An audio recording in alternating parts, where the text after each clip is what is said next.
Ok les gars, aujourd'hui ça va être une vraie vidéo. Ça va être encore une fois une vraie vidéo. J'espère que vous allez tous très bien. Aujourd'hui, vidéo assez spéciale. Je vais faire une vidéo de réaction sur l'affaire Pogba.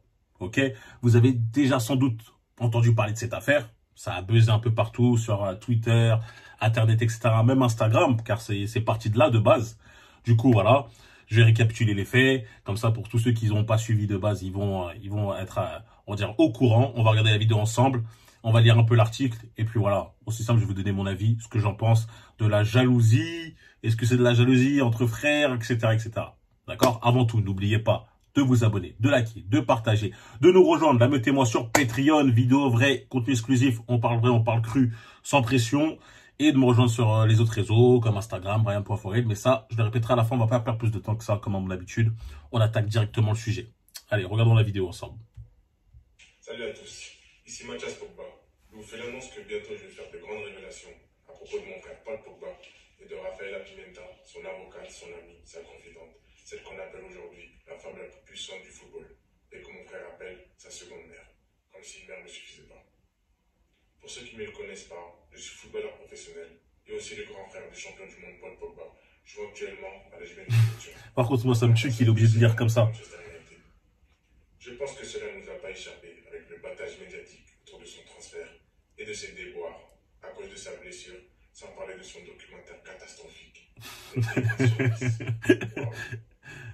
Au début, je pensais que c'était une blague. Je me suis dit, ouais, ça va être un peu un coup manigancé. Il est là pour faire buzzer, redonner, même si en soi, Pogba, il n'a pas besoin de buzz. Mais bon, si jamais, s'ils ont un truc à sortir autre. Mais dès lors qu'il a dit, ouais, sortie catastrophique du commentaire, enfin de son Pogmentary, son documentaire sur Amazon, noté 1. Je crois que c'est 1 sur 5 ou c'est 1 sur 10. Dans tous les cas, j'avais vérifié. C'était vraiment vrai. Il a eu que 1 sur 10. C'est n'importe quoi. Il est si éclaté que ça, le documentaire. Ça m'a pas donné envie, en tout cas, de checker, de me faire mon propre avis là-dessus. Hein. Pour tous ceux qui l'ont vu, dites-moi en commentaire s'il est vraiment si nul que ça, qui vaut vraiment sa note. L'objectif de participer à la future Coupe du Monde, qui se jouera dans pas longtemps, comme vous le savez tous. Ceci dit, si je fais cette vidéo aujourd'hui et me lance dans cette démarche, c'est que j'estime que le public français, italien, espagnol, anglais, ce qui veut dire le monde entier, ainsi que les fans de mon frère, et plus encore l'équipe de France, la Juventus, les coéquipiers de mon frère et ses sponsors, lui, il est parti en mission, il veut informer tout le monde, la terre entière. Afin de décider en toute connaissance de cause s'il mérite vraiment l'admiration, le respect et l'amour du public, s'il mérite sa place dans l'équipe de France et l'honneur de jouer la Coupe du Monde, s'il mérite d'être titulaire à la Juventus, s'il est une personne digne de confiance que n'importe quel joueur voudrait avoir à ses côtés. Et enfin, est-ce qu'il est digne d'être pris comme représentant et modèle pour la jeunesse du monde, des quartiers populaires et bien sûr par les grandes. Je crois qu'il a dû lui faire un truc de fou. Un truc de fou. Sa seconde mère vous permettra de vous faire une idée sur son intégrité et son professionnalisme, sur sa loyauté et de savoir si elle mérite de prendre la relève dans l'écurie Mino Raiola. Cela permettra aux joueurs de l'écurie et à ses clients de savoir si elle mérite de le représenter et veiller à leurs intérêts. Et pour les futurs joueurs prometteurs, à la recherche d'agents et de représentants pour leurs futurs contrats. Est-ce que Rafaela Pimenta et l'écurie Mino Raiola se soucieront vraiment d'eux et de leur famille? Est-ce qu'ils sont des options viables et intéressantes? Je pense que ce que j'ai à dire risque d'intéresser beaucoup de monde. D'ailleurs, je vous parlerai aussi de... Ce qui est frustrant, c'est qu'il ne dit rien pour l'instant. À propos de Kylian Mbappé, la star du football mondial. Et il y aura des éléments et de nombreux témoignages pour confirmer mes propos. Tout ça risque d'être explosif et de faire grand bruit. Aussi, je présume que vous avez beaucoup de questions et que vous vous demandez les raisons de mes actions. Tout sera révélé en temps et en heure. Alors, abonnez-vous, partagez en masse. Bon, ouais, là, en gros, là, il a fait une vidéo assez, assez simple où il dit, j'ai des trucs à dire et je vais m'attaquer à Pogba et tout son entourage proche. Donc là, bon, c'est pas un truc de ouf. J'étais obligé d'aller voir l'article sur France Inter pour comprendre d'où ça venait. Parce que là, en soi, quand tu regardes cette vidéo, tu comprends pas grand chose. Hein. Mais là, quand tu regardes l'article de France Inter, là, tu as enfin les explications de pourquoi. C'est pour ça que je vous ai mis cette vidéo. Pourquoi il a fait cette vidéo. Donc, on voit directement titré « Tentative d'extorsion sur Paul Pogba, le frère, les amis d'enfance et le marabout ». Ce que le joueur a dit aux policiers. Il y a vraiment le mot marabout. Moi, je pense qu'il y a vraiment un problème avec tout ce qui est star, que ce soit acteur, chanteur, truc avec tout ce qui est marabout, bref. On va pas rentrer encore plus dans les détails par rapport à ça, mais au cours de différentes auditions, le joueur de l'équipe de France dit avoir été piégé par des amis d'enfance et deux hommes cagoulés armés de fusils d'assaut. Une bande qui lui réclamait plusieurs millions et dont ferait partie son frère Mathias Pogba. Mathias Pogba. Ça, c'est fou. Ça, c'est fou. En gros, si on résume l'affaire, Pogba soupçonne que son frère a essayé de l'extorquer, essayé de lui, enfin tout simplement de lui faire un chantage, de le menacer pour qu'il lui donne des sous, à lui et à sa bande de potes. Déjà, moi, je trouve que c'est une histoire un peu bizarre parce que, imagine tu veux extorquer ton frère qui est un joueur de foot célèbre et qui est archi plein, qui est archi riche. Est-ce que toi-même tu vas mettre ta cagoule et tu vas aller le voir? Tu vas pas juste dire, vas-y, je vais engager. Enfin bon, tu vois, cette histoire, elle reste un peu floue pour moi. Mais ce qui est aussi intéressant, c'est l'histoire du marabout. Comme quoi, Pogba utiliserait un marabout, il le paierait des millions, etc. pour le protéger contre les blessures. Et qui dit marabout, parce que Pogba, malheureusement, pour lui, il a avoué ça, son frère dit qu'il n'utilise pas que pour les blessures, il a aussi essayé de jeter un sort, entre guillemets, sur son coéquipier, Kylian Mbappé.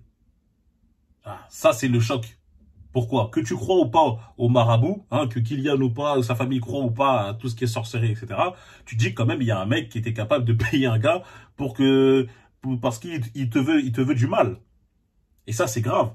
Pourquoi? Car ils sont dans la même équipe et ça veut dire que pour le mondial, bah, ils voudront pas vouloir jouer ensemble. En tout cas, un mec logique ne voudrait pas jouer avec dans la même équipe qu'un gars qui a essayé, qui lui cède tout le temps du mal.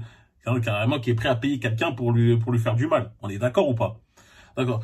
Donc ça, c'est des révélations faites par son frère. Et ça, c'est l'affaire en gros que je vous ai résumé très rapidement. De toute façon, vous tapez sur Internet, vous allez retrouver tous les liens. Vous allez sur le Twitter, etc. Vous allez avoir toutes les explications du mec. Moi, je vais parler de ça du point de vue familial. Je vais parler de ça du point de vue de la jalousie. Est-ce que tout ça part pas simplement de la jalousie, de la réussite d'un des frères? Quand on y repense, les deux font le même métier. Les deux sont joueurs de foot. Ou le mec a été joueur de foot, il me semble.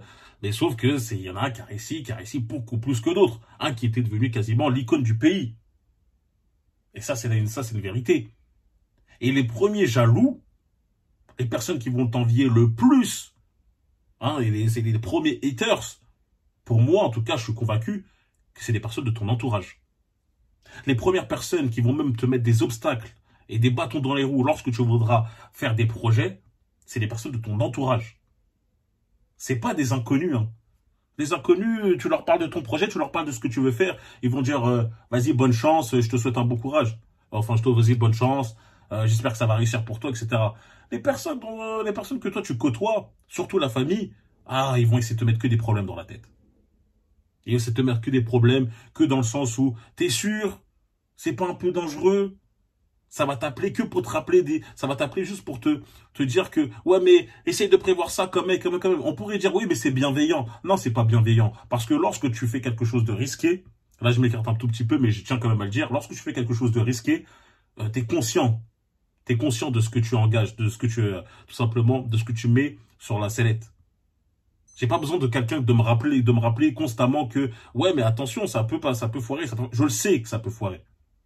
Je le sais déjà. J'ai juste besoin qu'on me dise, bah vas-y, continue comme ça. Lâche rien, pousse. Et ça, malheureusement, c'est toujours comme ça. Toujours ces remarques viennent de l'entourage. Et c'est pour ça qu'il faut des fois, comme les chevaux, lorsqu'ils font des courses, avoir des sortes d'œillettes, je crois que c'est comme ça qu'on appelle ça, ne pas regarder juste droit devant, ne pas écouter le bruit ambiant qui est autour de toi, pour garder cette confiance. Car eux, ils vont essayer de la détruire, de tirer dessus. Ça, c'est un truc à part. Là, dans cette histoire, c'est plus de la jalousie. J'imagine, c'est possible. Hein. Moi, je pense que, voilà, je connais je vais pas dire je connais des joueurs de foot, je connais des mecs qui connaissent. Bref, on m'a expliqué un peu le phénomène, comment ça se passe. Des fois, il y a des salaires qui sont donnés. Lui, il soutient la famille. C'est même connu que souvent, les joueurs d'origine africaine, il y a eu pas mal de mecs qui donnaient tellement d'oseille à la famille. C'est eux qui demandaient, moi, je veux ça, je veux ça. Ils leur donnaient des vrais salaires. Et pour certains, ça suffit pas. Imagine, tu dis, ouais, mon frère, il gagne des millions, il me donne 2000 € par mois. C'est pas assez. Alors que, en soi, 2000 € par mois, tu pourrais jamais les avoir, tu vois. 2000 € par mois, 3000 € par mois, en plus de ce que toi, tu peux travailler à côté, ça va te faire un vrai salaire. Et à cause de cette histoire-là, qui est vraie ou fausse, ça on le saura que plus tard, il a dû lui couper les vivres. Et lui est prêt quasiment à le détruire sur la place publique. Si on regarde son Instagram de Mathias Pogba, son frère, ce qui m'a fait rire, parce que cette histoire, il y a quand même un aspect comique, on va pas se mentir, c'est qu'il a fait ça dans toutes les langues. Italien, il a fait quoi? Italien, anglais, limite espagnol, grec, il aurait même pu le faire en latin. S'il connaissait le latin, s'il savait parler latin, il l'aurait fait. Il est prêt à essayer de le démonter. Et ça, t'as envie de te dire quoi? C'est qu'est-ce qui vaut vraiment là? Est-ce que ça vaut vraiment la peine? Est-ce que ça vaut vraiment la peine d'aller aussi loin? Surtout lorsque tu vois des vidéos lorsqu'ils étaient ensemble, ils étaient dans le même délire, ils dansaient, ils rigolaient. Ça veut dire que quelque part ils étaient proches. Même si on pourrait me dire ouais, mais c'est que du point de vue extérieur. On voyait quand même qu'ils avaient une certaine connexion. Et donc Pogba a dû quand même les faire profiter. Et là, à cause de cette histoire, en espérant que ça soit faux, qu'il n'a pas essayé de vraiment extorquer son frère et que voilà, à cause de ce fond de jalousie, on voit qu'il a dit je veux tout détruire et que son objectif premier de faire tout ça, il est clair et net, c'est que il veut faire en sorte que Pogba loupe la Coupe du Monde. Ça c'est son objectif. Il veut qu'il la loupe. Comme ça, il va pas marquer tant de buts, il va pas rentrer dans l'histoire des joueurs français à gagner peut-être une autre Coupe du Monde, etc. Voilà, c'est ça son but. Et je pense qu'il va réussir. Véritablement, cette histoire sortie maintenant, c'est pas pour rien. Donc cette jalousie, franchement, elle est passée à un niveau extrême. Et tout ça pour vous dire, faites attention. Faites attention. Lorsque vous allez commencer à décoller, restez serein, restez avec la tête froide et protégez-vous. Car les premières critiques les plus virulentes vont provenir des personnes à qui vous tenez le plus normalement. Ou en tout cas, avec qui vous avez le plus de connexion, le plus de liens. Vous êtes le plus proche. Avec qui vous avez grandi. C'est eux qui vont vous critiquer et négativement. Hein. C'est pas des critiques positives. C'est vraiment essayer de vous enfoncer. Essayer de vous plomber le moral. Vous faire douter. Cette jalousie-là, elle est nocive. Il faut s'en éloigner un maximum. Et c'est pour ça que c'est toujours important d'avoir un groupe, que ce soit un groupe d'amis, une sorte de communauté, qui elle, au contraire, va essayer de vous élever. Comme la meute. Comme la meute. D'accord? Donc voilà, ça c'est mon petit avis sur l'affaire Pogba. Pour moi, si c'est avéré, c'est très très grave. Le délire, c'est jalousie, c'est le délire d'extorsion, c'est super grave. Mais bon, on verra ça plus tard. Hein. Là, j'espère que j'ai voulu vous transmettre un petit message, plutôt court, plutôt efficace. Enfin, j'espère efficace. Dites-moi en commentaire quel est votre avis sur cette affaire pour vous. Le petit follow pour montrer que vous avez la vidéo jusqu'à la fin. N'oubliez pas de liker, de vous abonner, de partager, de nous rejoindre sur Patreon. Contenu vrai, exclusif, chaque semaine. Voilà, pour ceux qui s'intéressent, dans la description. Et si vous voulez me parler, c'est sur Instagram, Brian.Fourier, et aussi pour la motivation. Allez, peace les frérots.